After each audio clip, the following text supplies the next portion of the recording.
I'm Neil Giraldo. How you doing? And what are we doing? We're checking out Mega Metal Magazine. Yeah, all right. So how's the tour been going so far? It's been very good, other than today, because we've had problems with Pro Tools today. We had a little issue with one of our channels, so we had to track that down. But other than that, it's been pretty good. Crowds have been great. We've been playing great. Everything's been feeling good. Equipment-wise, things have been breaking. I don't know why. I'm going to have to work on that, I think, a little bit. Yeah, it wouldn't be rock and roll, though, if you didn't have a few little flub-ups there. Exactly right, yeah. Definitely. Makes it special each night. So. Oh, yeah, yeah. Now, has there been a city on the tour so far that stands out in your mind as the most memorable so far? No, not yet, because it's still too early. We've only been out, I think, for 3 weeks. I'm trying to think. No, we've had some good rains, a lot of big rains with people out there having a great time in the rain. That's been kind of cool. Nice. But, nothing's been standing out as being anything different or wild yet. Mm-hmm. Soon to be coming, though, I'm sure of that. Nice. That'll be something. Now, for someone who's never seen you perform Yes. live before, what can they expect from your live performance? Well, we try to cover a lot of ground, you know. 31 years, we've got a lot of material to go through. So, and what we're trying to do now is pull some stuff out that we haven't done in a long time. Wow. Particularly from the first record, more from the first record than any, which is very odd for us. Mm-hmm. There's some other things off of Crimes of Passion that we're pulling out. But since equipment's been breaking, which has been my nightmare, I haven't been able to work at sound checks and start doing some of the other things we want to do. So, for people that haven't seen us in a long time, or never have, we cover just about everything. We don't touch the True Love record this tour, but other than that, we cover everything pretty good. Yeah. So is it pretty difficult to sit down and decide which of the songs out of your catalog you want to pull out and do? Yeah, it is pretty difficult. The problem is not picking them out. The problem is where you put them in a set. Because, you know, some song may feel really good in the middle, and you may want to open with that, but you can't, you know, which we tried doing a couple of times, and it kind of stuns people. They get a hold of it soon, but that's the only problem. It's not choosing the material, it's where you place it. That's the problem. Okay. Let's go back in time a little bit with you personally. Sure. Do you remember when you first knew you wanted to play guitar? Yeah, I was 7 years old, and I didn't really want to play guitar. I wanted to play football, so that was kind of my thing. My mother and father wanted me to play. My sister played accordion, and we had to play. We were duets. We did duets. She played accordion, I played guitar, and I didn't really like it that much. I'd rather play football, and, like hit people and run into cars and stuff. That's kind of not hit like physically hurt people. I just mean like play football, you know. So, and I was too small, so I could never do that for real. And what would you say your biggest influence was rock-wise that got you interested in it? Well, I had an uncle that was about 4 years older than me, and he took me to see The Who when they first came to America. So they came and and I said, wait a minute, this is a whole different deal here. I didn't know you could do this kind of stuff. So when I got home and realized that you could turn an amp past 4, then all of a sudden things started changing for me. So, and then, you know, great guns, you know, that I loved playing. I mean, I loved playing when I was about 12 I think.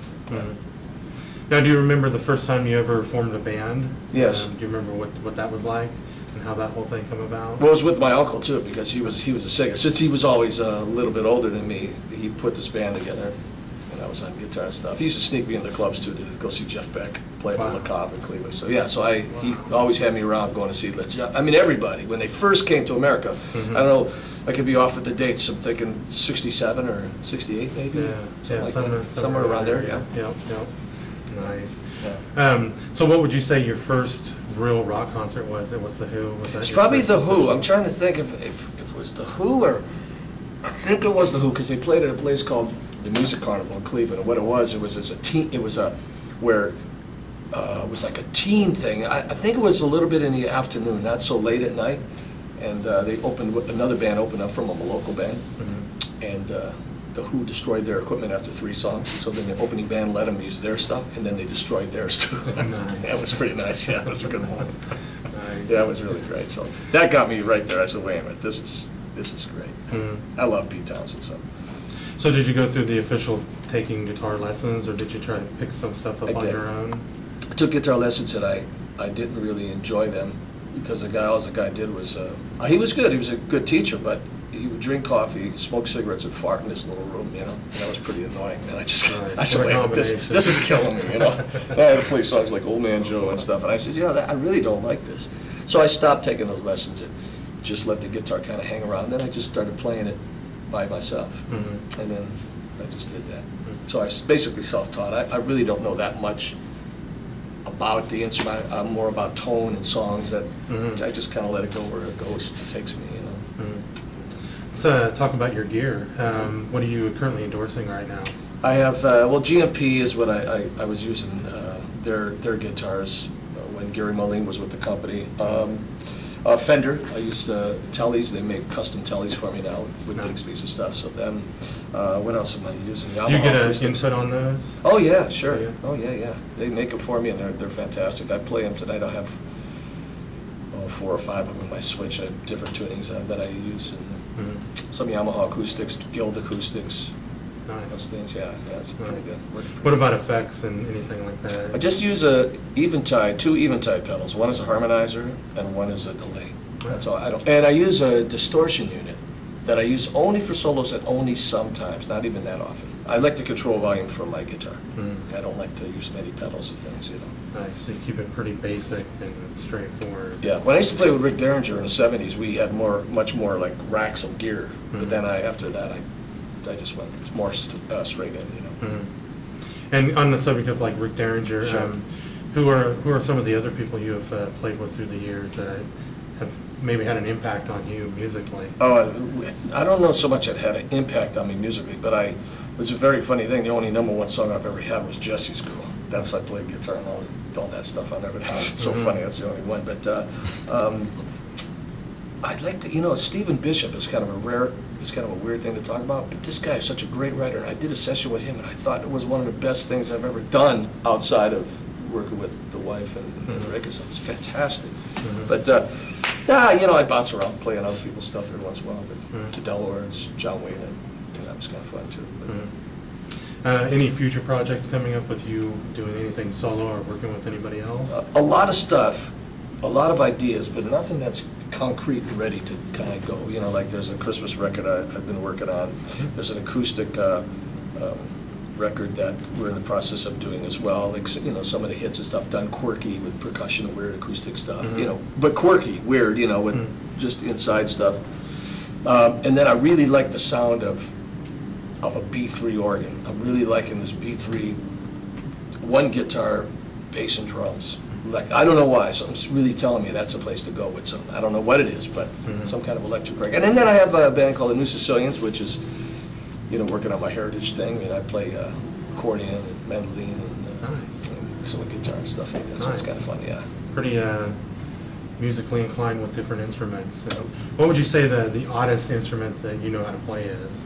The oddest one? Well, when my hands were steadier, I could play maybe a little bit of the cello, but I can't do it no more because they shake a little. Well, they're not bad, you see? Yeah. It's so steady. But I mean, when you hold a bow, even if you do a little, it's kind of weird. But odd stuff, and I never did any kind of horns or anything like that. But I just pick up stuff, whatever. If it feels good and works, and do it. Now, how much longer are you guys out with REO? Till September 6th, I think, something like that. Okay.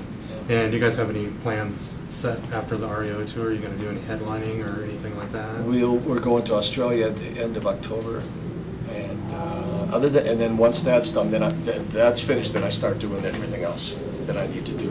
You know, start recording and doing all those other things.